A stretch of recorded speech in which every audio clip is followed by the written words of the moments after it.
Matt, you said you were hoping that the wing position would kind of figure itself out. Is there anything you saw today that separated anyone on the Well, court? just those guys, being able to get in the game and play. You can see the physical gifts, from Cam Heide and Miles Colvin. Like you can see that, and so, but you can also see what Lance Jones gives us. His ability to shoot the basketball. He gives us some quickness. He can defend. Fletcher and Braden. I've made strides since last year. So like you don't, trying to piece all that together is difficult when you have guys that are going to play 25 to 30 minutes. And against certain teams, when people like have more athleticism, have more quickness, like having two guards in there really helps you, handle the basketball, make decisions, break presses, whatever it might be, right? And so you just have those 200 minutes. That's what's difficult. And like once again, like there's no way around it with Zach. One of those other big guys is going to have a low minute game, no matter who out of the three, right? And that's what you have to have. If you have a great program or you have a great team, you have to have guys willing to sacrifice and understand that there's only so many minutes right there. But it's a good problem to have. There's no question about it. And so I'm excited for it. You touched on Lance, right here. You touched on Lance, and obviously started the game. Was knocked down a lot of threes, looked really confident out there. Is that something that where he's a guy where you'll run sets for him to get him shots in games? I mean, obviously he's not going to be this open always. Yeah, well, it's, when you play through a lot of ball screens with Braden's such a good passer, and then when you play through Zach in the low post, and then you get offensive rebound kickouts, or you get transition looks, like now you can run a few things for him, but more than anything, he's just gonna, get those shots organically because they double Zach, or they give attention to Braden in ball screens, or whatever we're running. So like tonight, like we didn't run a whole lot. We might have ran one thing for him, and he got some pretty good looks out there.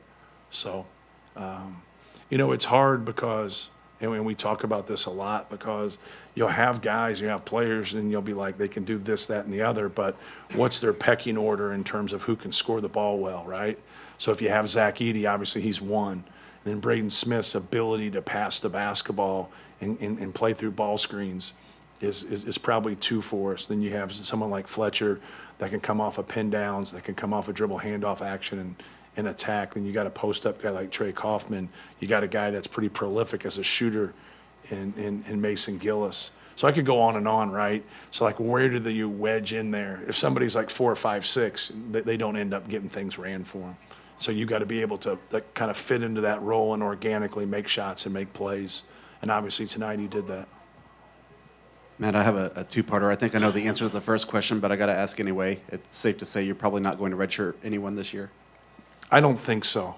It would have to be from them.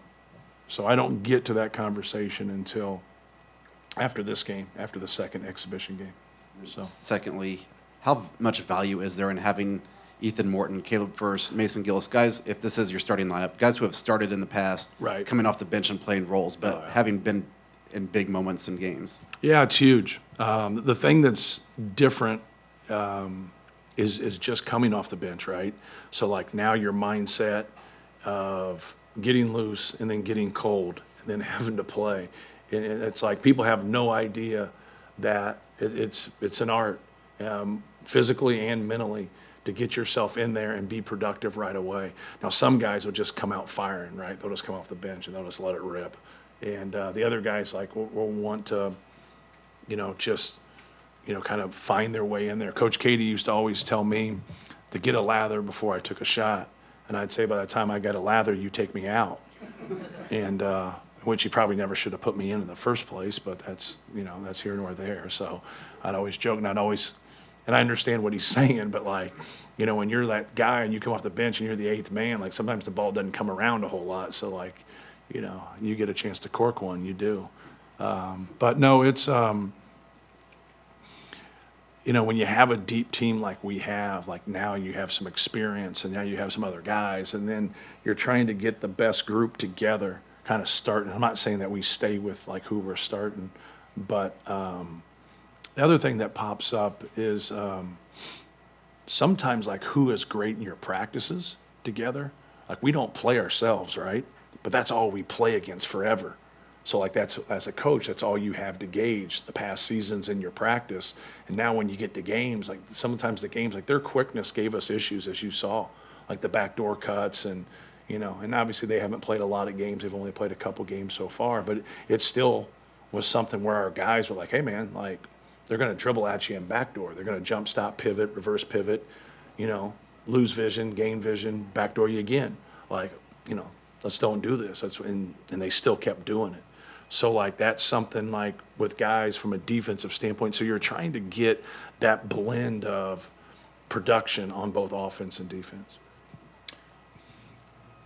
Can you kind of cultivate a little bit of versatility in games like this in terms of having Ethan at the 1, having Miles see extended run at the 2, having Camden play a little bit of 4, things like that? Right. If you can establish some versatility, that means depth too, doesn't it? No question. But like when I get into that, I'm just trying to get him minutes, and so I get stuck a little bit when I'm heavy at certain positions. But yeah, like Ethan's a guy that can play a lot of different positions. He asked me when we subbed, well, who's the 4? I said, well, you are.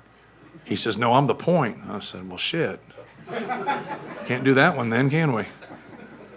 Excuse my French. So, yeah, you got guys like him that can play multiple positions. One of the hard things to do for young guys, especially when you run a lot of stuff, is to be able to learn multiple spots. And now like, well, I just know it at the 3. Well, you box yourself in a little bit, right? So now you got someone who only knows stuff at the 3, and now there's some openings that maybe at other slots, and now you don't know it. So we really try to push on them to learn, like, if you're someone like Brian, learn the 2 and the 3. Your Miles, learn the 2 and the 3. All those guys trying to learn that second position. But that's hard. That doesn't come easy. Hey, Matt, talk about the importance. You play a lot of teams like Grace College, IU plays teams, the big teams play these Right. smaller schools. Talk about the importance of that for you and what you guys do for the whole state of Indiana for Right. basketball to kind of showcase basketball in Indiana. Well, sure. Like they're obviously a very good team. Their big kid's a good player. You could see as the game kind of progressed that he was getting some guys some minutes, but they have a good group. Like they're gonna, have a chance to get to a Final Four, hopefully win a national championship. They went to Elite 8 last year. So they have a great program. They've been very, very successful. So anytime we can play games, sometimes when I venture out of state, it's normally a friend of mine. But like, no, anytime we can play, teams from our state, especially that, have had the success that they've had, it's pretty cool. Did you do like a full scale scouting report for this one? We talked a lot about the Arkansas game, about how much you actually prepared for Arkansas and Yeah. how much you focused on Purdue. Was this more of a traditional prep work? No, sort of not situation? really. No. No. We did a little bit. We did personnel, and we talked about personnel, and we talked about some of a little bit of their actions and stuff like that. But no, we didn't do as much. Obviously, we will in the first game, and you get to that point. It's difficult because like the stuff you see early in the season, like they smoked a couple teams, and you watch and you see what they're doing and stuff. But you really try to get guys to play on their defensive principles more than anything, than just execute on the offensive end. But it'll get ramped up. Like the more you play, the more games you have to watch. But the most important team is still your team. So how does that kind of shape your how you view your attention to detail from a defensive perspective, things like that? Just sticking to our rules. So if you have ball screen defensive rules and you have post defensive rules, you have trapping rules, and like who sticks with their rules, who sees things, who's quick to things, who's talking, who's in a stance. If you make a mistake, do you keep making the same mistake? Things of that nature. Just some habitual type things, like whether that's good or bad. Like when you see guys that are they constantly stick on those rules or whatever. One of the things that pops up with players that doesn't get said much in recruiting because they're not there yet is trust. Like, do you trust them? Like, you have physical ability, you have great talent, but do I trust you? Do you do what I say? Do you stick to our rules?